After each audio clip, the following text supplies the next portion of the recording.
Welcome home. We are WNST, Tassel, Baltimore, and Baltimore Positive. We're going to be taking the Maryland Crab Cake Tour back out on the road in April. Luke and I are getting ready for baseball season, new ownership, a draft, free agents. We got all that going on here, and I'm sort of get back into the swing of things after Crab Cake Row last month sort of wore me out. 78 charity stories for a cup of soup or bowl. You can find them all at Baltimore Positive. All of it brought to you by our friends at the Maryland Lottery. I'll have some 10 times the cashers to give away in April. We're coming back to Coco's. I got a date at Costas, and then we're going to be at Fadley's each and every Friday when there's a home game. And we're going live on the radio. We ain't been live in a lot of time. So we're 2 to 5. We'll be live with Luke and I looking at Oriole baseball and new ownership, which brings us to old ownership and old friends. And Luke and I are talking about sunning ourselves down in Madeira Beach or someplace like that in St. Pete Beach. We're going to go down and do a couple days of spring training later on this month. Also follow the NFL owners meetings until such point where they throw me out. This guy never threw me out. This guy always welcomed me in. He made me earn my A-lot parking pass by waiting and bitching in 1992 and 93 in the BC lot, which is somewhere near the Raven Stadium at this point. I think it's in this direction. Rick Vaughn is the architect of the walk-off experiment in 1991, in October 6, 1991, leaving Memorial Stadium. He spent the rest of his life really chasing the Tampa Rays and the Tampa Bay Rays and then the Moyley family and Joe Madden around Tampa. He is a baseball historian. He's got a great baseball name. The Wild Thing. Rick Vaughn joins us now from parts unknown in Southwest Florida. We have a new day, Rick, and it's been 8 weeks. I wanted to make sure it was real. It's 6 weeks since the new ownership. And now I see Rubenstein walking around Sarasota, and the next thing I know, he's got the Oriole bird at Camden Yards, and he's pointing toward, he's Babe Ruthin, and he's got and I'm thinking to myself, pinch me, this is really going to happen. And I'll say this to you because I've said this to everybody, and I haven't done a lot of radio the last month. I never in my life talked to my wife, my son, anybody I knew about the day when he sells the team or dies or the next. Like I never, ever spoke that way. I felt like it was like Castro's Cuba or like Russia now, where you're like, Putin will always be alive. He'll always run Russia. It'll always be effed up. I can't believe there's going to be a new thing here, Rick Vaughn. And I know your heart bleeds Oriole orange, which is why I wore this curious shirt for you today. That this is special for everybody who ever wanted it to be better than it was. I tell you what, I'm pinching myself too. I remember, let me, one word of caution, and I have no reason to think this is going to happen, but I remember when Peter got the team and everybody was very excited. We had a Baltimore guy with the team. And for me, that honeymoon didn't last very long. I saw some things real early in their ownership. Especially he threw Larry Lucchino out was his first act after telling Larry he was going to stay. And then after that, it was just once you saw that and then it was just over for anybody on the inside who loved Larry. Larry spent 15 years making everyone love him. He kept the team here. He cooled down Everett Bennett. Well, it's an amazing history story that your generation is sort of lost in all this 30 years later of how you were the ones that made the Orioles great, man. Well, they were great when we got there, but we did try to continue it as best we could, even though we weren't even winning on the field, other than 89 when we almost won the East. But Larry had great passion for it. If there's two people that deserve the credit for Camden Yards, and I had pretty much a front row seat, it was Janet Marie Smith and Larry Lucchino, because Larry had the passion and Janet made it happen and basically illustrated exactly what Larry wanted. But when Peter got the team, I saw some things, especially from our friend John Angelos early on, where I was starting to scratch my head a little bit. And it didn't take long to realize this is going to be a struggle. This is going to be a tough run. Dude, you left the Orioles on your own volition to go work for the Redskins, and it wasn't much better for a minute. And then you went to Tampa. But you didn't want to leave the Orioles, dude. You love the Orioles. I was shocked the day you left, right? Right. If I could, if I had my perfect plan that I was in charge of it, yes, I would hopefully still be there because Well, if I had a perfect plan, I wouldn't have written Free the Birds and been treated like garbage and been screwed out of a $30,000 deal that pissed me off years ago, which piss anybody off, and then be thrown out of my career and my vocation the last 18 years and crawling, waiting long enough to get back in. So, I mean, I think all of us, I called it a rough ride. That's a nasty cop reference for, what happened to Freddie Gray, a rough ride in the back of a cop car. I feel like all of us have gotten a really rough ride the last 30 years in a lot of ways. And even the people that don't realize it, they got a rough ride.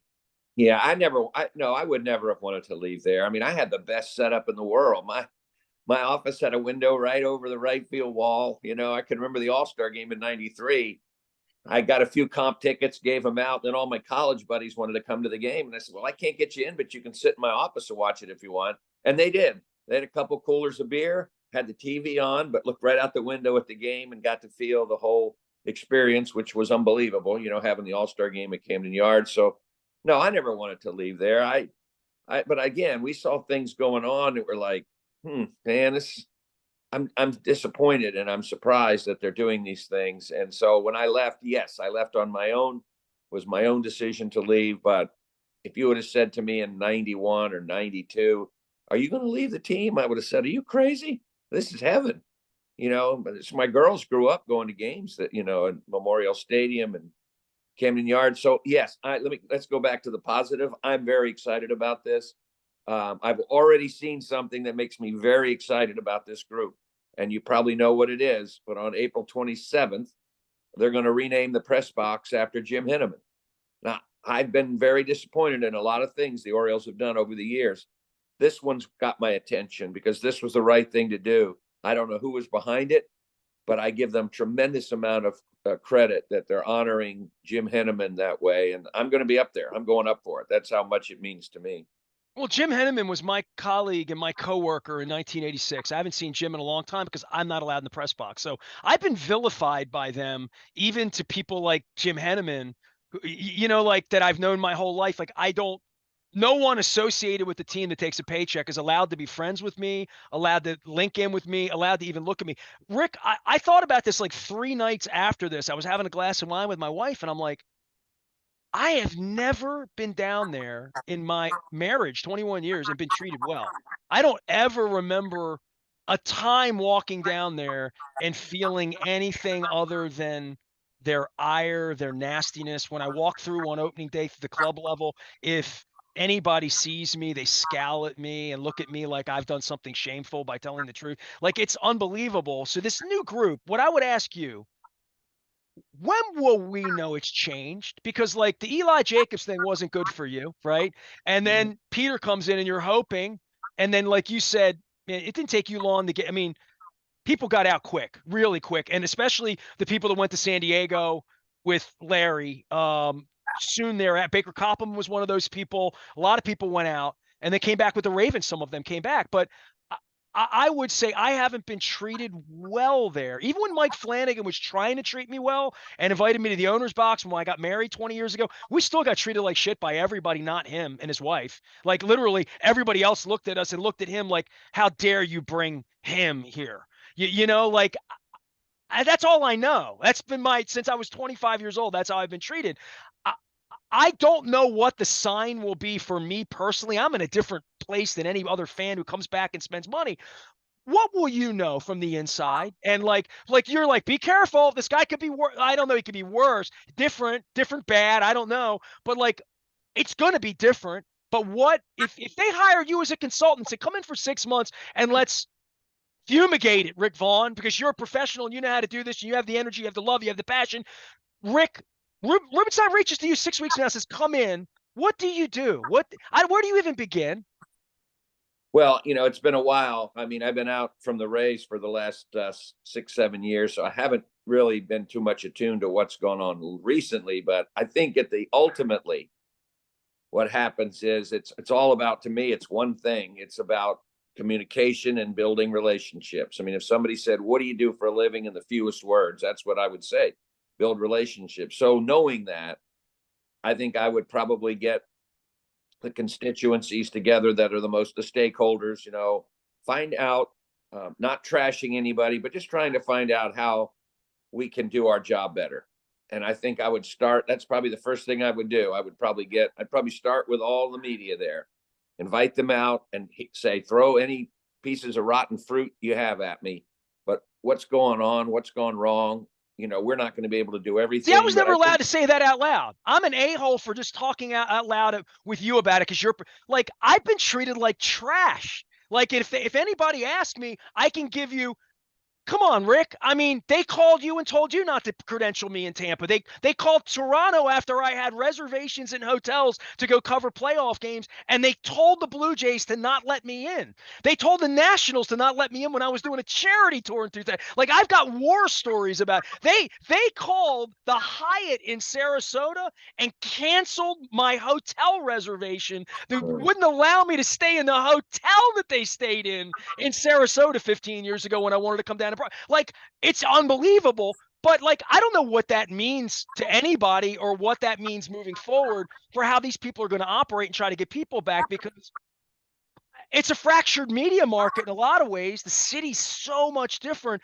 I just wonder what their big idea is, or did they not have it yet? Like, let us get the team first and then we'll figure it out. We'll come in and investigate it, because the problems are very apparent, Rick. I mean, they clinched a pennant here and had 24,000. The place was half empty last year. So it really is it's a weird space. And the Ravens just raised ticket prices. There's only so much money. I mean, that's a fundamental problem in our city, I think. yeah, I don't know, but I think in some areas, I think they probably do a pretty good job. I know a couple people up there that are in their sales and ticket operations and stuff, and they're good people. And maybe it's, I don't know, maybe it's empowering people, letting them make decisions on things instead of, John Angelos involved in every, detail of what was going on. That's what I witnessed, right from the very beginning. And that never works. And so I'd probably, like I said, I think I would start by getting everybody in there. And if it's you, I'd probably say, you know what? We have a clean slate. I don't care what's happened in the past. You're a viable working member of the media, and I don't see any reason why you shouldn't have access like everybody else has access. And again, I did that for 31 years. I had arguments with plenty of people, but I I had never got. arguments with you over a Yeah, parking pass that I laugh about 30 years later. right, right. You I told me can you're remember. young, you can walk, get in line. I can. Henneman's going to be in the A lot. And I'm like, but, oh, okay, but you'll see. One day you'll have to give me an A lot, Vaughn, but that was part of being 23 and he could say, I mean. Well, Uh, I remember. Don't ask me why, but I remember that conversation in my office. I don't know why I remember it, but I do. I have no reason to. I But wanted you anyway, to take me seriously so bad, Rick. well, I think I guess at the end of the day, I respected your balls. That you came with it and you brought it pretty strong, and eventually it worked out. But I don't understand how it can get to a level that it's gotten to with you. I don't understand that at all. But They're not good anyway, people. And I well, wasn't going to take their money to lie for them, for anybody. I won't do that. And the people that I've pissed off, which are powerful people, they're really used to, here, let me write you a check and you'll say what I want on the broadcast. And I can't. I was trained by Jim Henneman. You know what I mean? Well, like Like, I you know what said, I mean? you asked me when we could start maybe seeing some indication of what it's going to be like. I think this is a very good start. It's very early. I understand that. But to me, I really don't think that naming the press box after Jim would have happened any time in the last whatever many years they've owned the team, 30 years or whatever it Well, is. I'm glad you're coming up. I got a crab cake for you, Rick Vaughn. You're coming up here, going to be a part of this. For you, when you hear this and you hear about new ownership and you've been through this twice in Tampa, good times, and they still have a hard time selling baseball in your area, right? Like you when you went down there 30 years ago, you thought, well, baseball, all their kids play it, Wade Boggs, and all these kids grow up here, and we have Latin community, Cuban community, like all of that. Like it's a harder sell than you think to some degree. And I Yeah, think getting people back in a lacrosse community here, in a football community here, in a challenge city, there's a lot of reasons why not, right? Why not to, or why you couldn't go. I just see them as having a clean slate to some degree if they want such a thing. If they want a clean slate, people here want to be in love with the team and they want to have faith in the team and they want to believe in the team. But it's really hard to do when the owner's intimidating the lead broadcaster in the middle of last summer. You know what I yeah, mean? Like, Yeah, that was awful. I mean, that was just flat out awful. And that was also a lot of to me pretty indication of ignorance, not knowing how everything works. I mean, really? I thought that was probably the last straw that I saw there, and I wasn't even paying attention. Um, I think a lot of times, look, you got to remember these guys are, some of them, they made their own. I mean, give Angelos credit. I think he was pretty much Peter was a self-made guy. He built his nobody handed him a ball club. Nobody handed him, but he got where he got by not necessarily listening to others. He got it doing because he knew what he thought was right. And so when they get in a situation that's completely different than what they've been in, that's what happened here with Vince Namoli. Vince was the right guy to get the team. He was like an end rusher, man. He was relentless, but he was the wrong guy, most assuredly, to run the team. He had no idea what he was getting into. And I don't think these guys they didn't know what they were getting into, and they didn't want to admit they didn't know what they were doing. But what is Rubenstein getting into then? So you that. What is Rubenstein getting into right now? What does that even mean? Because, I mean, you speak of it at the highest level, having dealt with billionaires, millionaires, the people that run teams, just founding members of like all of these teams. You've been at these meetings all these years. What is Rubenstein getting into? Well, I mean, here, look, it's changed dramatically since I left. But couple things that haven't changed is, first of all, you're living in a goldfish bowl. You blow your nose the wrong way, somebody's going to notice it, and that's fine. That's who we are now. I'm okay with that. But you just have to be so much more aware of every little thing that you're doing is going to have a ripple effect, and that's, you see some of these comments now by Oakland A's ownerships and some. I don't think they think things through very well when they're speaking publicly about like their situation. And I just think they have to realize they are whether they know it or not, when they're sitting in their box and watching a game, somebody probably has their cell phone camera pointed up at them. So the first time they go and pick their nose, it's going to get to shot and it's going to get out. So you have to keep. Who was terrible at that was Bud Selig. Bud sat in all those courtroom, all the steroid stuff, and the media was allowed in there, and they would just keep their camera on him the entire time. The minute he yawned, or the minute he looked the wrong way, or that picture was the picture that made the paper. And nobody, I think, ever schooled him very well on that, which is amazing since he was the commissioner. But you just have to. Well, this was the famous thing in Milwaukee, and I was at that game that night. Yeah. Well, there was another one during one of the steroid things where they caught him yawning, and that picture was on the back page of the New York Post, and everybody went with it, and it was him in the courtroom, this critical trial, and here he is yawning. And so but I'm saying they have to realize that first of all, they have to hire and trust people that know what they're doing, and they have to let them do their jobs. They have people that know how all this works. You made all your money doing what you're doing, and God bless you for it. But this is a different thing now. You've got a bunch of different constituencies that you have to answer to. You've got so many things that play, and now we're in the era, of course, of citizen journalists. Everybody's a journalist with their phone. So even I have a podcast. I mean, so I just hope they hire. I think they do need to make some changes in some areas. I'm not going to get into where it is. Obviously, the baseball people, I tip my hat to them now, and I'm proud to wear my Oriole cap up here, and it starts good conversations when I see people. And I might have been wrong about those guys. They've done a hell of a job. But there's other areas where I think they need to improve, that I have seen, that I think they need to go back to the Oriole way. That the Oriole way to me was, we were all in this together. If you were a Baltimore Oriole fan, even me, I was I worked for the Orioles. I wasn't born in Baltimore, but I felt like I was. And part of that was because of the relationship between the team and the city. And we have to get back to this whole thing, this whole notion, I think, about we're all in this together. We're all one. We're not going to carry on a 20-year feud with Nestor Aparicio because we didn't like what he said about us or whatever. That's got to end. That kind of stuff has got to end.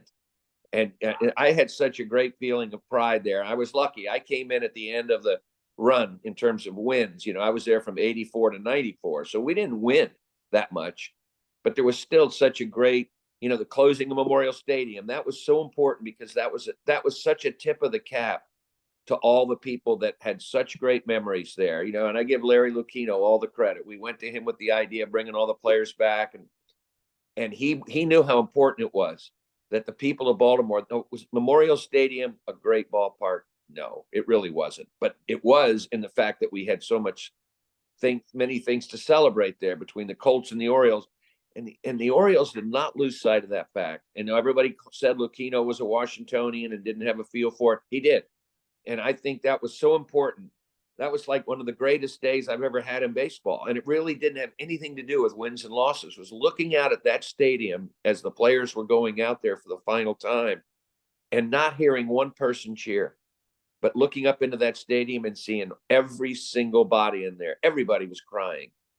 How do you recreate that? I mean, that was amazing. I don't think that happens in very many cities. I wonder if David Rubenstein was there that day. I hope he was.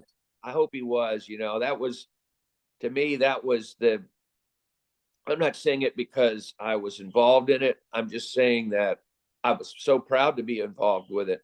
But I just, to me, it was the greatest blend of city and a team that I've ever been around. I don't know. Like I said, I don't know where else you'd find that anymore. Green Bay with the Packers or something, right? There you go. Okay, you just nailed it. That's right. Of course, Green Bay. Yes.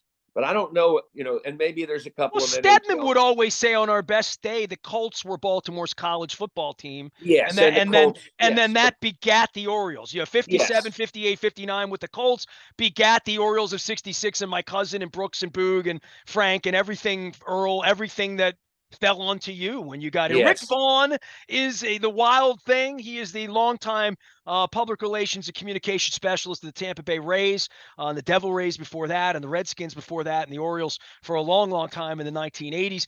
He now serves with Joe Madden in doing beautiful things in beautiful ways, and feeding people and doing all sorts of things that I talked a lot about last month, and I'm going to give you a chance to talk about Joe and all of your work from up in beautiful Hazleton, PA, right around the corner from my dad's hometown of Scranton, PA. The baseball side of this, Rick, I'm going to sit here all month and talk about they have 7 outfielders. The day after they announce the team's getting bought, they deal for a number 1 pick, the best opening day starter they've had since probably Messina, going to the hill here. There really is a baseball part of this on a day-by-day basis that when your team is good, it's just a lot different. And you had a lot of bad baseball in Tampa. Then you had some really good baseball in Tampa with Joe. And the heartbeat and the difference of getting to the ballpark every day and how it becomes a soap opera that really does have a long tail. It's a bandwagon. It just drags people with them. Even last year, there wasn't much of a race because the Orioles kind of ran away a little bit toward the end. I don't know that it'll be that way this year, and they've already got things going wrong with Bradish and bodies and what they're going to do and this new ownership and all the pots and pans, and they're going to get an all-star game. That's going to get announced. Henneman press. There's going to be a lot of Ripken's involved. There's going to be surprises and bobbleheads and all of that. But I've been doing this now 33 off seasons, okay? Since 1991 is when I went on the air with Kenny when you were running the team and you're bringing Johnny Oates over to the studio and all that. And I can't remember 5 times. I've had the radio station 25 years. I can't remember 5 times in March where the Orioles were even relevant enough to talk about them instead of football free agency, the Terps, the Caps, when the Caps were running, and other things that were going on in the community. Everywhere I go, and I'm wearing orange right now, people are talking about this because it's not even last year. They thought, well, maybe they'll be competitive. They'll be an independent race next year. After you go win 101 games, your team gets bought, number 1 starter, all of this inertia is happening right now. The best part of all of this is, despite the fact that 18 years ago I did Free the Birds and it's been a long 18 years, it really feels like the timing could not be better for the sport, for the league, for the corridor, for the American League East, just for everything. The timing for a new owner couldn't be better than right this minute. Yeah, I agree with you. I think everything's aligned pretty darn well. It really, really is. I mean, and Major League Baseball pays attention because with that ballpark, it's a jewel franchise. It's good. It's good for the league when the Orioles are good, I think. And I know they're not like a major market, New York, Boston, Philly. but it's an important franchise for the league to do well. And I think everything is lined. I mean, I was excited last year. I watched probably 100 and some games, on the MLB package here, but I think everything is clicking. I'm very excited about this ownership group. I think from what I can tell, and if they've got Cal involved, Cal knows what's been going on there for the last 30 some years. He knows. And I hope he has an active role in making some decisions to change the way they're operating in some ways. And I think they're very smart people, and they'll see what they have to do. And so I'm going into this. I'm very optimistic that everything is real. This is going to be such a huge turn for the Orioles and the franchise in every way. And the guys can keep playing the way they played last year. It was so much fun to watch. I mean, that's the thing. Not only did they win, they won really in playing the game the right way and knowing how to play the game. Young players who are playing like 35-year-old veterans, I mean, guys that really had good instincts. And that's, to me, what makes the game fun. And I think the arrow is going straight up in the air. But I hope they realize they have some work to do. Rick Vaughn is an author, former MLB and NFL communications executive, back when they communicated, consultant for homeless empowerment program and volunteer leader in Palm Harbor, Florida. A veteran in the sports communication field, he served as the public relations communication department head for the MLB, Orioles, Rays, and NFL Redskins. Now with Joe Madden, and if I go through your LinkedIn, Rick, let's see here. Clearwater Youth for Breakfast it was Timmy Kirkchin, who you were with the other day, my one-time colleague as well. And then I go through like your timeline here, and it's Joe doing this and Joe feeding people and you doing stuff. You're enjoying your retirement. You don't even golf, do you? You're not a golfer, right? Are you? I golfed up until I got into baseball, and then yeah, I was gonna say I never heard you play around to golf, with the rest of the guys. Whatever. You're down in Florida. You're just like walking the earth, and I feel like a jerk. You've been on 30 Minutes. You just wrote a book, and I know you want to promote that as well. But like, you're having a good time. You don't want to come back and run the Orioles with. Maybe you do. Maybe Ripken will call you and say, "Get up here and be a fixer. Come Winston Wolf this thing, Rick." But you're having a good time doing beautiful work down there in Florida, aren't you? It's fun. I'm doing two things that I really enjoy. I'm getting to write some, and I enjoy being in the community. I've got a lot of opportunities here. I met a lot of people in the 27 years we've been here, and so I really enjoyed doing that kind of work. To me, I'd rather do that than go out and play golf. Everybody goes, why don't you live a mile from a golf course, but you know what? I get more joy out of this. So let me do what makes me happy, and writing makes me happy. Researching baseball, being out of baseball, it's kind of therapy for me.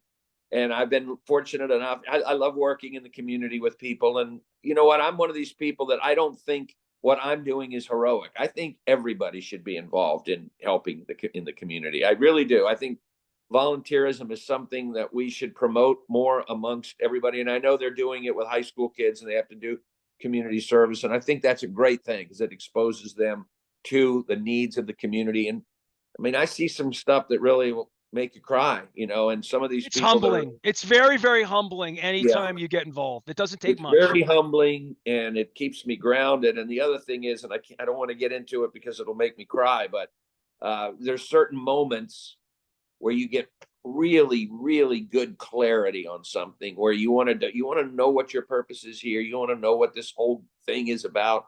You get moments like that where you realize that the why gets answered, right? What's that? The why you're there. It gets answered in that there's moment. No question, I mean, there's moments that, because all we hear about is how divided we are, but there are moments that happen where you can find the person that looks like the opposite of you, that talks like the opposite of you, that couldn't be any more different than you. And then you start talking to them and you realize, different? We couldn't be more alike. So those are the moments of clarity that you get from this that are very, very, just powerful things. And I'd rather have a moment like that than get a hole in one, which I did get one time, but I would rather have those kind of moments than playing golf and stuff. So that's just how I'm wired. Doesn't mean it's right, wrong, or anything else, but I enjoy those, those interactions with people. And we've been able to get some of the folks that are down here for spring training to come and serve at our kitchen, our homeless empowerment program kitchen. We had Kenny Rosenthal came over the other day, and we've had some people from MLB Network come over, and it's it really just an awareness thing, making them aware of how things are, and just getting in the trenches for a little while. And I did a week on the food bank, a cup of Super Bowl. When the NFL banned me after 30 years of covering the Super Bowl, I did a cup of Super Bowl. We gave free cup of Super Bowl the week of Super Bowl week, and all we did was talk charities all week. And we did it for the Maryland Food Bank. We raised for the local shelters, the food that we did in Dundalk stayed in Dundalk, the food we did in Cockeysville stayed in Cockeysville. And it was just a powerful week, and I met so many beautiful people who are doing the real yeah, work. Like yeah, really doing the work. good for you, man. Good for you. Well, good for you too. I got your book up here on my screen here. Tampa Spring Training Tales, Major League Memories. So Lucas and I may wind up on your couch in about 3 weeks because it's expensive down there. We're going down to Sarasota for a couple days and run around. When I go down, and I guess I'm East and West Coast, right? Because I was in Sarasota with the Orioles in like 94, 95 after the strike. I was in Fort Lauderdale. They didn't have a home in 92 and 93. They were at Al Lang in St. Petersburg, and I they was were there. changing. Yeah, You were I was there. there. Right. They were up at that Huggins Stengel Field with the Yep, water tower in yep, downtown St. Pete. That's now like a beautiful community downtown St. yeah, Petersburg, right? yeah. Um, I have my own tales of Al Lang Stadium and, broken windows from foul balls coming back into the Marriott parking lot. And I got trapped in the Marriott elevator right across from Al Lang. It's the only time I've ever been stuck in an elevator. Hour and a half I'm in there trying to get out. I thought I was going to miss first pitch. It's a beautiful city, and it has tremendous. I should say cities, because I actually wrote, and I happen to have them right here, 2 books. This one's St. Pete. And this one That's that's Al just Lang Stadium right there. coming out is Tampa. Right. This one's There you the one go. that'll be out in a week. But both cities have tremendous history of spring training.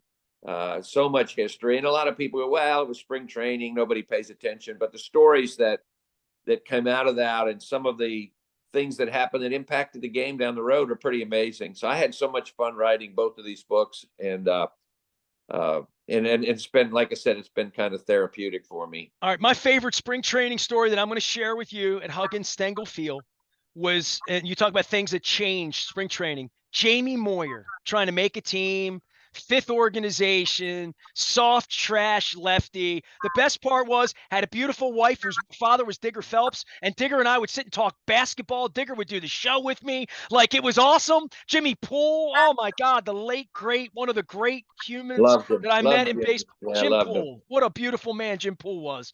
And and Jamie Moyer, who was least likely to make it, won another 250 games or whatever. Like, that came out of spring training. His career was over, right? Like, Yeah. literally.